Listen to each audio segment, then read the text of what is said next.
여러분, 그 사람들은요, 요즘 사람들도 마찬가지인데요. 누구나 이 마귀에 대한 관심이 많습니다. 마귀. 그 요즘 그 드라마에 도깨비라는 드라마도 참 인기가 좋은 것 같고, 저는 무서울 것 같아서 그 영화를 안 봤습니다. 이 곡성, 이런 영화. 예, 그거 보면 잠을 못 잘 것 같아서 안 봤습니다. 그리고 놀이공원에 가면 귀곡산장 뭐 이런 데 있잖아요.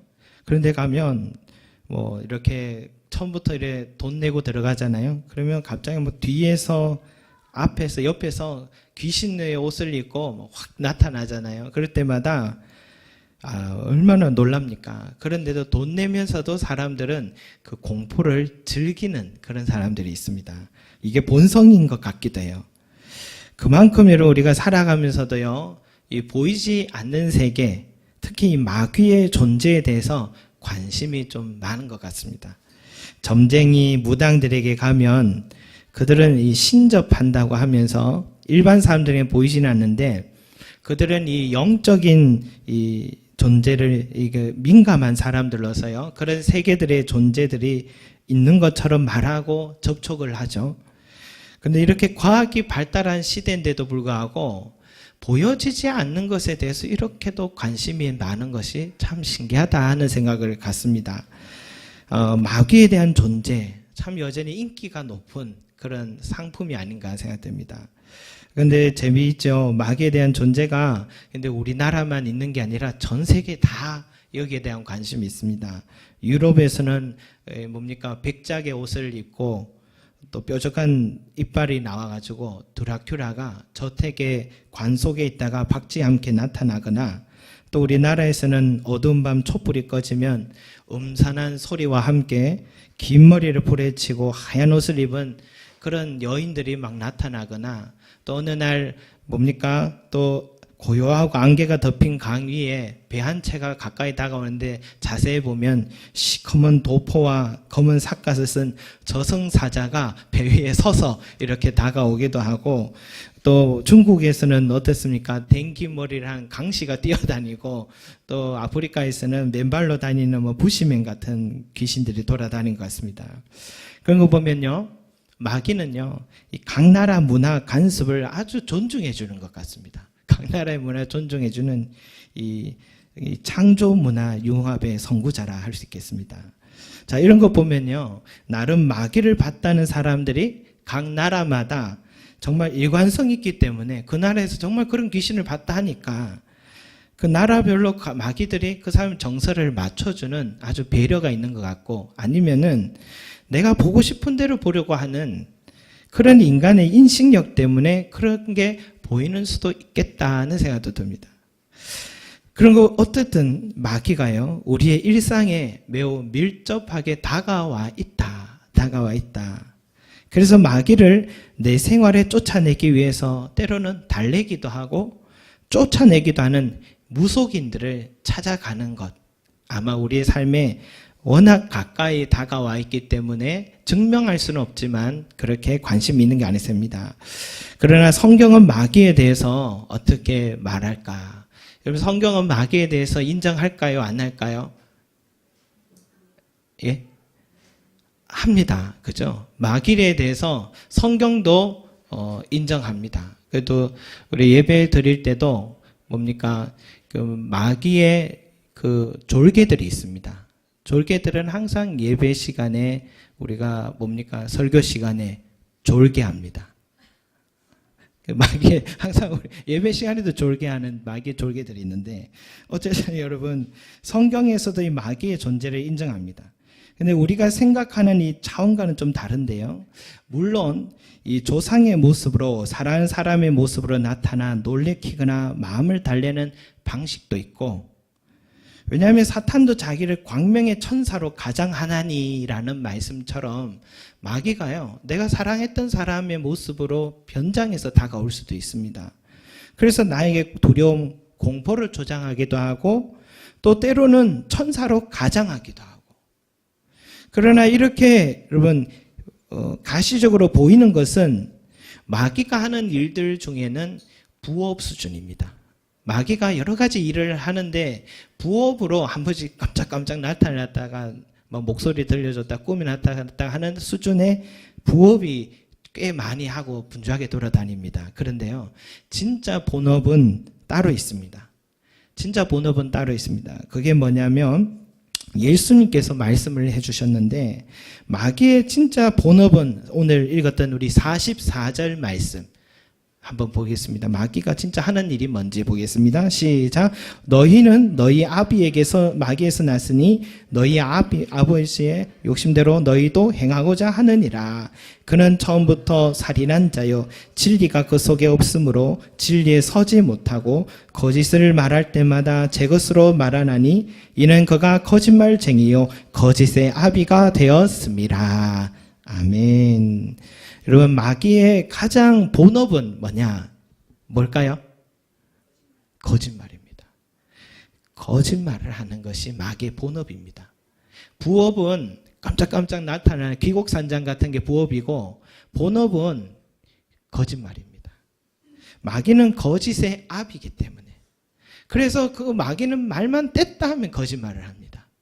그래서 마귀의 자식은 뭘 하겠습니까? 참말할까요? 거짓말합니다, 여러분. 한 번씩 눈에 보이고 꿈에 나타나 이런 것은 부업이라 했습니다. 이런 거는 여러분 무시하면 됩니다. 마귀가 맘먹고 한번 놀래키려고 나타났는데 우리가 무시하면은 마귀는 무시당하면 정말 무안해합니다. 그저 나의 심리적인 공포를 주는 것이 목표이기 때문에 그때는 여러분 그런 마귀가 나타날 때는 살짝 무시해버리면 됩니다. 왜냐하면 마귀가 더 이상 할 수 있는 게 없습니다. 보여지는 것 놀라지 마십시오. 그거는 그냥 뭐 아무것도 아닙니다. 무시하면 되는데 그렇게 하고 또 더 좋은 방법 중에 하나는 뭐냐면 그렇게 깜짝깜짝 나타나면 예수님이 가르쳐 주신 대로 하시면 됩니다. 예수님이 40일 금식하고 사탄의 시험을 받았잖아요. 그러다 예수님이 뭐라고 했냐면 참다 안 돼가지고 화가 나서 사탄아 물러가라. 그러니까 사탄이 그 자리에서 떠나가 버렸습니다. 귀신 들린 사람은요, 예수님을 보기만 하면 달려와서 예수님께 뭐라고 했냐면 우리를 쫓아내지 말아 주십시오. 마귀는 예수님만 보면 벌벌벌 떱니다. 그런데 예수님의 사역의 상당 부분이 어떤 사역이었냐면 귀신 쫓아내는 사역이었습니다. 귀신들이요, 심약한 사람들, 상처 입은 마음들, 영적으로 어두운 사람들에게 싹 다가갑니다. 그들에게 공포를 심어주고 때로는 정신세계를 확 사로잡습니다. 그리고 삶을 망가지게 하는 게 목적입니다. 바로 이런 귀신들에게 우리도 예수님처럼 명령하면 됩니다. 나사렛 예수 이름으로 명하노니 사탄아 떠나가라. 나사렛 예수 이름으로 명하노니 사탄아 떠나가라. 명령하면 예수의 이름 때문에 두려워서 떠나가게 되는 것입니다. 근데 진짜는 여러분 이게 아니에요. 진짜 마귀는요, 교묘합니다. 교묘하고 지능적인 존재입니다. 더 무서운 것은요, 교묘하고 지능적인데 진짜 무서운 것은 인격적이라는 것입니다. 마귀가 인격적입니다. 여러분, 우리가 지금 알파고와 같은 인공지능 로봇을 무서워하는 그 이유가 뭔지 아십니까? 혹시나 알파고가 스스로 생각하진 않을까? 스스로 인격적 존재가 되어 있는 것 아닐까? 스스로 판단하는 존재가 아닐까 하면서 두려워하고 있습니다. 아니요, 바둑의 승패가 문제가 아니라 이 컴퓨터가요, 스스로 생각하는 존재가 되지 않을까 하고 두려워하면서도 계속 인공지능을 지금 연구하고 있습니다. 그러니까 어리석은 거죠. 인간은요, 인격적인 존재가 될까봐 무서워하면서도 인격적 존재를 만들어 가려고 애쓰고 있습니다. 저는 이 속에 분명히 마귀의 계획이 있다라고 생각은 합니다. 그런데요, 마귀와 그와 같습니다.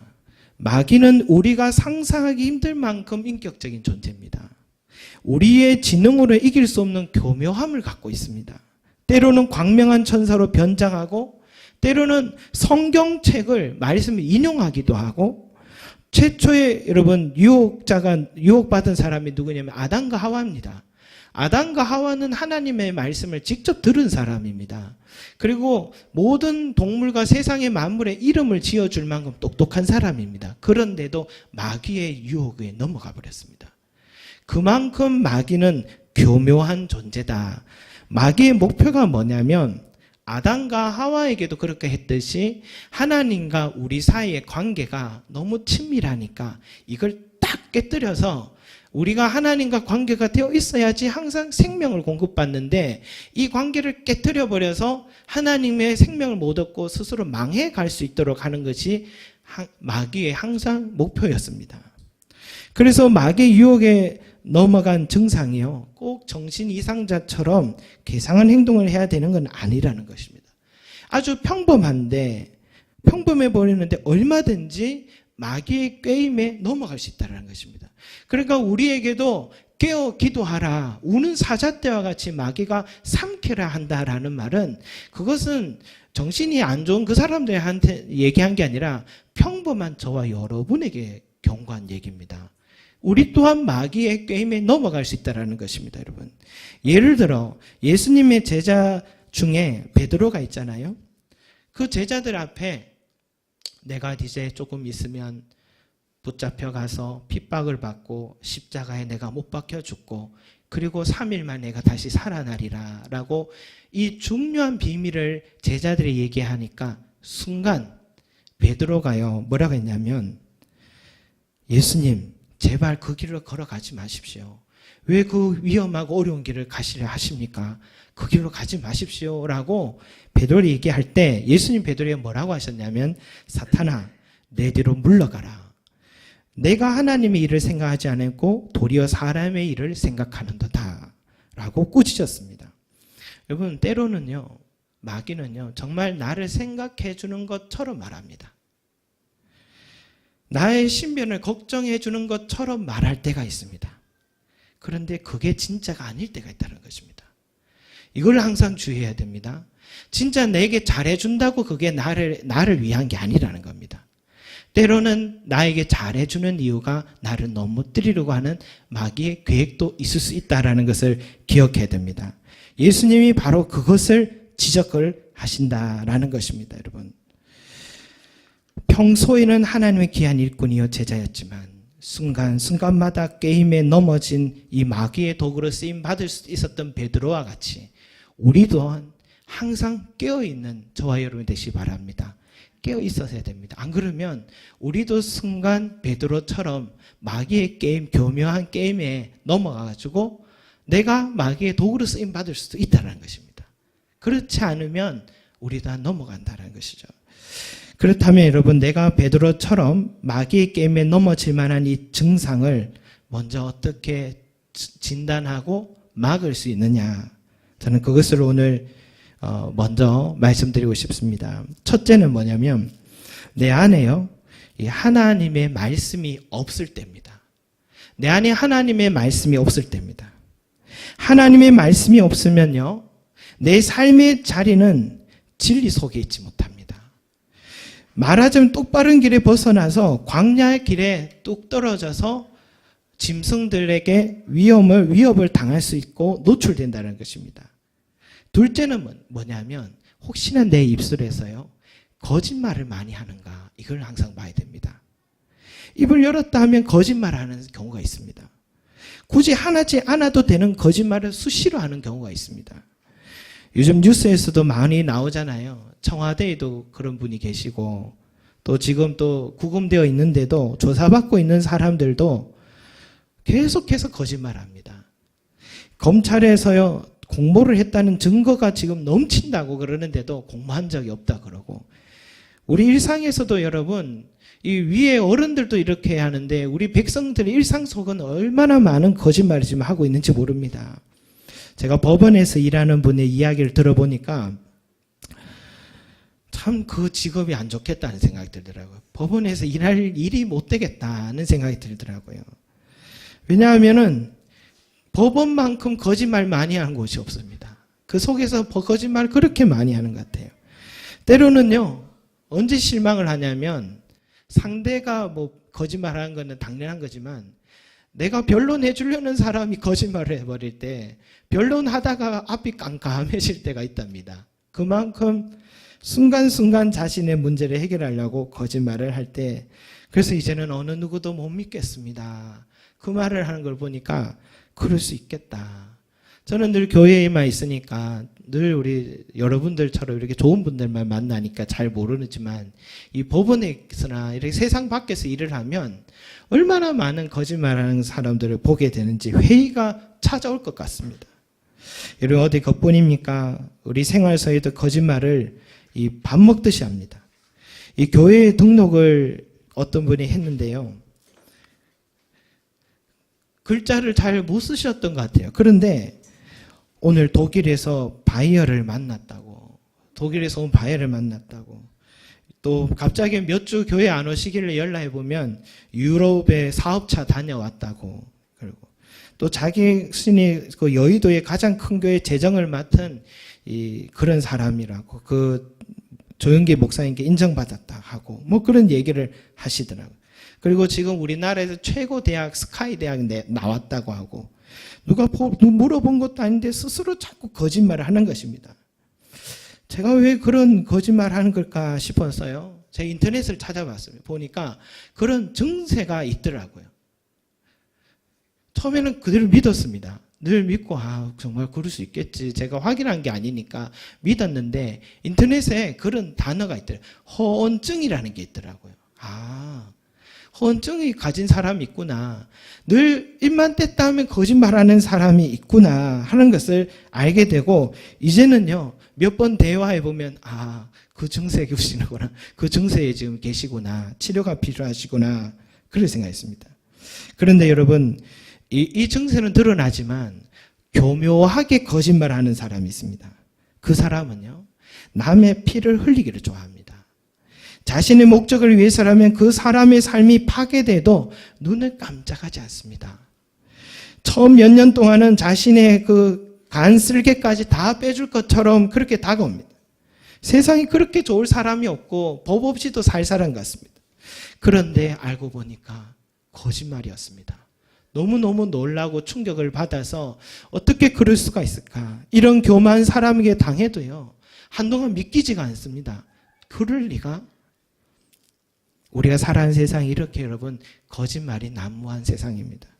나라 대통령부터 모든 평범한 사람이 이르기까지 내 입에서는 거짓말이 일상이 되어 있고, 그것이 드러나면 그 순간을 또 모면하기 위해서 거짓말하는 이런 악순환이 우리 사회를 지금 지배하고 있다라는 것이고 내 삶을 지배하고 있는 것입니다. 그런데요 이렇게 철면피처럼 화인맞은 양심을 갖고 살아가는 이 거짓말쟁이들, 그것은 단순히요 습관의 문제가 아닙니다. 약 먹으면 될 그런 일이 아닙니다. 그것은요 영적인 문제입니다. 그 영혼이 병들이 있기 때문에 아무런 거리낌 없이 거짓말이 툭툭 튀어나오는 것입니다. 해도 전혀 양심의 거리낌이 없습니다. 어떤 그 병이냐면, 거짓말은 거짓의 아비인 이 마귀에게 내 영혼이 사로잡혀 있기 때문에 일어나는 현상이다.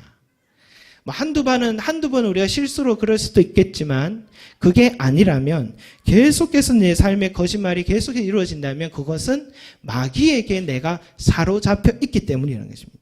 그 사람이 평소에 멀쩡한 사람처럼 보여도요 그 순간을 모면하기 위해서 그 사람을 넘어뜨리기 위해서는 거짓말을 할 수 있다는 것입니다. 그 사람의 영혼은 지금 사탄에게 사로잡혀 있는 인생입니다. 그래서 결국은요 그 거짓말 때문에 망하고 마는 겁니다. 그게 사탄의 계획입니다. 사탄의 자녀의 결과라는 것입니다. 톰 라이트라는 신학자가 있는데요. 이 사람이 이런 말을 했습니다. 조금 특별한 말을 했는데, 거짓말은 말하자면 방언 은사의 반대이다. 우리의 언어 기능을 통해 하나님의 영이 완전히 자유롭게 일하시게 하고 하늘과 땅의 교차로에 서게 해주는 말과 소리로 하나님을 찬양하는 대신에, 거짓말을 하면 하늘과 땅을 분리시킬 뿐만 아니라 땅을 왜곡하여 우리의 이익에 봉사하게 만드는 것이다 라고 했습니다. 한마디로요, 거짓말은 하늘과 땅을 분리시킵니다. 나와 하나님과의 관계를 단절시킨다는 뜻입니다. 내 입에서 거짓말을 할 때마다 나와 하나님 사이에는 먹구름이 가득해지고 내 영혼은 더 이상 하나님의 음성을 들을 수 없게 되고 내 삶은 점점 메말라져서 죽음에 이르게 된다는 것입니다. 그러니까 이 작은 거짓말을 작게 여기면 안 됩니다. 무서워해야 되는 것입니다. 거짓말이 있어서. 결국 나는 하나님의 자녀가 아니라 하나님의 마귀의 자녀가 되어서 마귀에게 이래저래 끌리고 다니다가 죽음의 구렁텅이에 내동댕이 쳐버린다라는 것입니다. 왜냐? 마귀는 살인자다라고 오늘 말씀했기 때문이죠. 여러분 2017년에 시작하면서요, 내가 꼭 해야 할 일은 다른 무엇보다도요, 내 입에서 거짓말을 하지 않는 생활이 되시기를 소망합니다. 자녀들을 가르칠 때도요, 거짓말을 할 때 가장 무섭게 다루어 주셔야 됩니다. 거짓말을 어릴 때부터 잠깐의 거짓말이지만 그 순간에 멸멸하는 거짓말이지만 그 순간을 강하게 여러분 고칠 수 있도록 가르쳐 주셔야 되는 것입니다. 그것이 내 자녀의 영혼을 진짜 사랑하는 마음입니다. 그렇게 사랑해야 되는 것입니다. 지금 당장 손해보고 난감한 상황에 있다 하더라도 지금 져야 할 책임이 막중하다 할지라도 여러분 거짓말을 던져버리시기 바랍니다. 이 정도 거짓말 좀 해도 되지 않나 시작하다 보면 나중에는 막다른 골목에 서게 되고 내 거짓말로 내 입술과 삶에서 여러분 결국은 큰 시험과 유혹에 넘어지게 되는 것입니다. 그런데 어떻게 하면 내 입술에서 이 거짓말을 제거할 수 있는가? 어떻게 하면 내가 마귀의 자녀가 아니라 하나님의 자녀로서 살아갈 수 있는가? 그것은 이 47절 말씀에 있습니다. 47절 말씀 한번 읽겠습니다. 시작. 하나님께 속한 자는 하나님의 말씀을 듣나니 너희가 듣지 아니함은 하나님께 속하지 아니하였음이니라. 아멘. 여러분, 마귀의 자녀가 아니라 하나님의 속한 자는 하나님의 자녀입니다. 하나님의 자녀는 무엇을 듣는다고요? 하나님의 말씀을 듣는다라고 했습니다. 하나님의 말씀을 듣는 자가 하나님의 자녀고 하나님의 말씀을 듣지 않으면 마귀의 자녀가 되는 것입니다. 하나님의 말씀을 듣는 생활, 듣는다. 왜 이렇게 표현했을까요? 우리는 읽잖아요. 읽는다 하지 않고 왜 듣는다라고 할까요? 읽는 것과 듣는 것은 다릅니다. 들으면서도 읽을 수 있습니다. 읽으면서도 들을 수 있습니다. 무슨 말이냐면 읽는 것은 어떤 정보를 내 나름대로 구별해서 섭취한다라는 의미로 볼 수 있다면 듣는 것은 말하는 선생과 또 말하는 말씀하는 자의 그 말을 내가 듣는다라는 것은 받아들인다라는 것입니다. 성경을 읽는다고 하지 않고 듣는다라고 하는 것은 이 성경 말씀을 내 마음에 받아들이고 그대로 행한다라는 전제입니다. 읽는 것과 듣는 것은 다른 것입니다. 그러니까 성경을 읽어도 들을 수가 있습니다. 근데 지금 듣고 있으시면서도 읽을 수가 있는 것입니다, 여러분. 오늘날 많은 그리스도인들이 말씀이 읽는 사람들이 너무 많습니다. 그러나 듣는 사람은 적습니다. 듣는 것은 이 하나님의 말씀이 내 온몸에 완전히 육화되는 것입니다. 체화되는 것입니다. 바로 그 사람은 거짓말하지 않습니다. 말씀을 듣는 사람은, 내가 말씀을 받아들이는 사람은 내 몸이요 거짓말하지 않습니다. 내 입이 거짓말하지 않습니다. 왜냐하면은 하나님의 말씀이 내 안에 들어오게 되면 이 말씀은 곧 육신이 되었다라고 요한복음이 나오듯이 하나님의 인격과 하나님의 존재가 내 안에 들어오는 것입니다. 하나님의 인격과 존재의 성품의 특징이 뭐냐면 정직한 영입니다. 하나님의 말씀이 내 안에 들어오면 내 안에 정직한 영이 가득하게 되어서 내 입술에서는 뭡니까? 거짓말을 하지 않게 됩니다. 거짓이 흘러나올 수가 없습니다. 내 안에 정직이 가득한데 어떻게 거짓이 흘러나오겠습니까? 그래서 여러분, 내 인생에는요, 이 두 갈래의 길이 있다라고 보면 됩니다. 오늘 이 말씀을 통해서 우리가 깨닫게 되는 것은 두 갈래 길입니다. 하나의 길은 하나님의 말씀을 듣고 하나님의 자녀가 되어서 진리 가운데로 설 것인가, 옳은 길로 생명의 길로 설 것인가, 아니면 하나님의 말씀을 거부하고 듣지 않고 마귀의 자녀가 되어서 항상 거짓말을 일삼으며 죽음의 길로 걸어갈 것인가. 두 갈래 길이 우리 가운데 있습니다. 저 여러분, 2017년대는 여러분들의 삶, 저의 삶에 이 생명의 소식들이 가득한 삶이 되기를 소망합니다.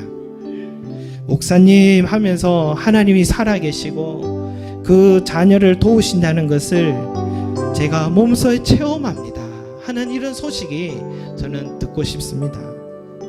그런 삶을 자랑하신 여러분의 삶이 되시기 바랍니다. 너무 기뻐서요, 제가 떡 한번 내겠습니다. 성도들과 함께 이 기쁨을 나누고 춤추는 소식들이 여러분의 삶에 임하기를 소망합니다. 그러려면 거짓의 아비를 떠나시기 바랍니다. 거짓의 아비를 떠나십시오. 하나님의 말씀을 떠난 삶을 살아가지 마십시오. 대신에 하나님의 자녀로 살아가시기 바랍니다. 매일마다 하나님의 말씀을 들으십시오. 하나님 말씀 들어야 합니다. 그래서 내 입술에요 정직한 말과 이 생명의 언어들이 항상 흘러 넘치는 저와 여러분이 되기 바랍니다. 그러면요, 지금 오늘 내가 정직한 마음과 정직한 말을 함으로써 오늘 손해 봅니다. 오늘 일당 손해 볼 수 있습니다. 그런데 괜찮습니다. 하나님은요 30배, 60배, 100배로 갚아주십니다. 하나님은 왜?